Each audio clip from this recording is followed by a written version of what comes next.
We've all spent hours analyzing a text message or replaying a conversation, trying to determine if someone is actually interested or simply being polite.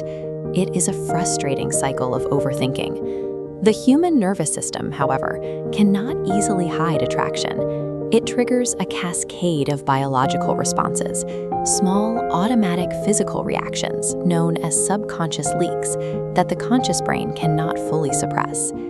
Think of a specific person you want to analyze. Picture them in your usual social environment, whether that is a professional setting or a casual meeting. We are going to use a 5-step observational checklist in order to identify specific empirical signals during your next interaction. Applying this structured method transforms you into an investigator. You stop guessing and start gathering data to see how they truly respond to your presence. The first test occurs the precise second you greet them. Observe their face at the exact moment you enter their line of sight. You are looking for the eyebrow flash. This is an involuntary upward jump of the eyebrows that lasts for less than a second. This reflex is the brain's automatic recognition and excitement response. It happens the moment the brain identifies someone it finds appealing or significant.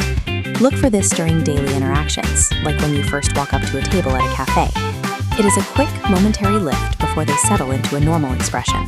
Catching this micro-expression reveals their internal state in the moment before standard social politeness takes over. For the second step, shift your focus away from the face. Look down to observe their lower body orientation. People subconsciously point their feet toward their primary target of interest. It is a physical manifestation of where they are focusing their attention. This physiological pointing often persists even if the subject has turned their head or torso to speak to someone else in the room.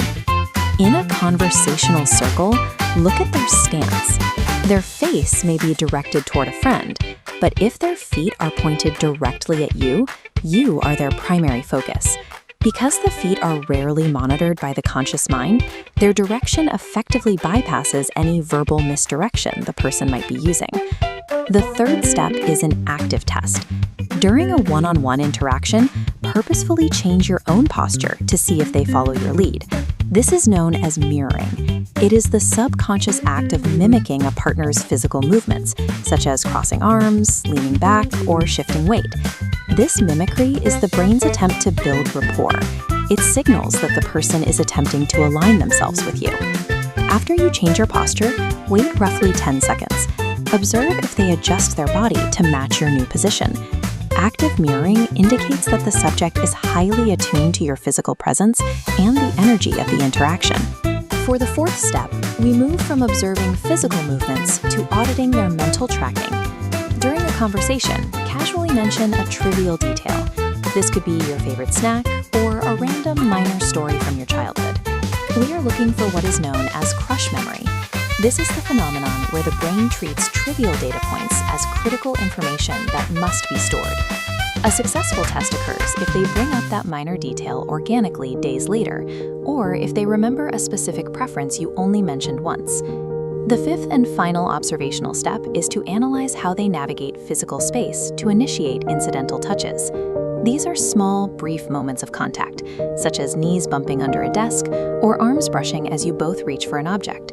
High-priority memory retention combined with uncorrected physical contact provides two strong indicators of interest that warrant further investigation. You have now successfully completed the entire audit: the eyebrow flash, foot direction, mirroring, memory retention, and incidental touch. To interpret these results, use the cluster rule.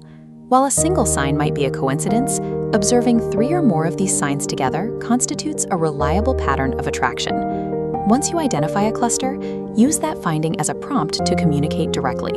Signals provide a starting point, but verbal clarity is necessary to move forward. Which of these 5 signs have you successfully observed in your own social circles? Please describe the situation in the comments below. Body language serves as a helpful investigative compass. However, explicit verbal communication remains the only way to reach the final destination of a real relationship.